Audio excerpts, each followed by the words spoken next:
It is hot as hell out here. Oh my gosh. I'm like so thankful for this weather, but I'm also sweating in this like hoodie and sweatpant outfit I have on right now. Anyways,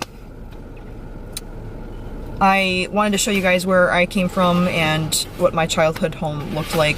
Honestly, I lived here up until I was 19 years old, and that was my first year of college. And then after that, my mom and stepdad moved into a house in Clinton Township. So that's currently where I am living right now. And I didn't want to show you guys this for sympathy. I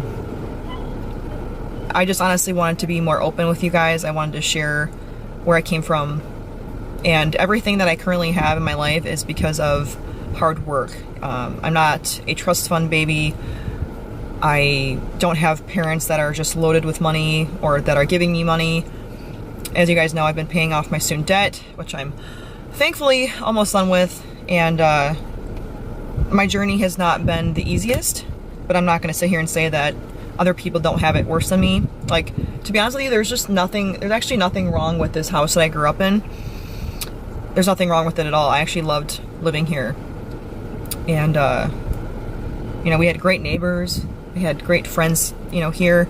And, you know, my mom did the best that she could to provide, you know, for me. And it just was a huge disappointment that, you know, I had a dad and he never could sustain his jobs. So realistically, we were only living off of my mom's pay, and she was trying to put me in dance and trying to, you know, have me have like this great quality life. And unfortunately, she put herself in a lot of debt doing so. So I hope to repay her for all that she has done for me, because if it wasn't without her, or if it wasn't for her, I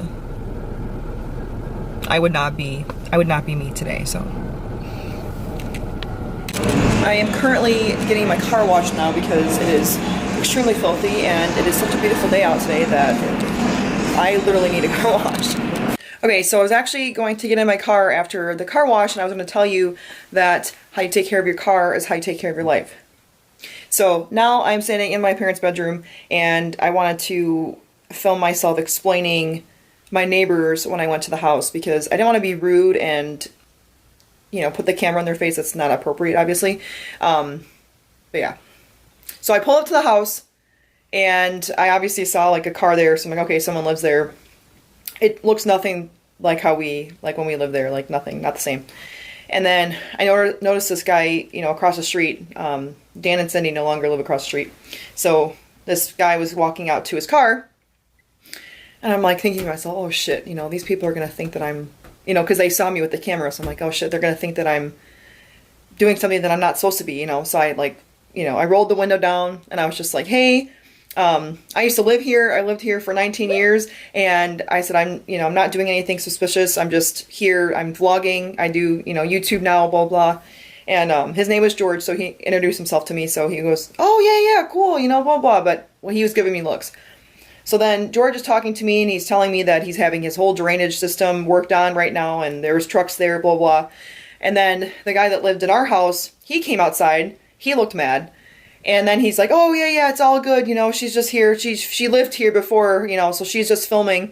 And he was just kind of like, you know, rude. And then the next door neighbor where Marilyn and Tom used to live, the guy actually was about to call the police. So he looked at the guy that lived in our house, and he was like, hey, is everything going on? Do I need to call the 911? And and the guy looked at him that lived there, and he was like, no, it's all good. She's just vlogging. She used to live there. Yeah. But I wish I would have gotten it like on camera, but I just didn't want to be rude and like bring it, you know. Oh, jeez. Because I wanted to shake their hand. I didn't want them to think that I was like, you know. Yeah. So yeah, that's what happened. Also, my mom is not feeling well. Otherwise, I would film her, because I know that you guys like her more than me. So send some prayers her way.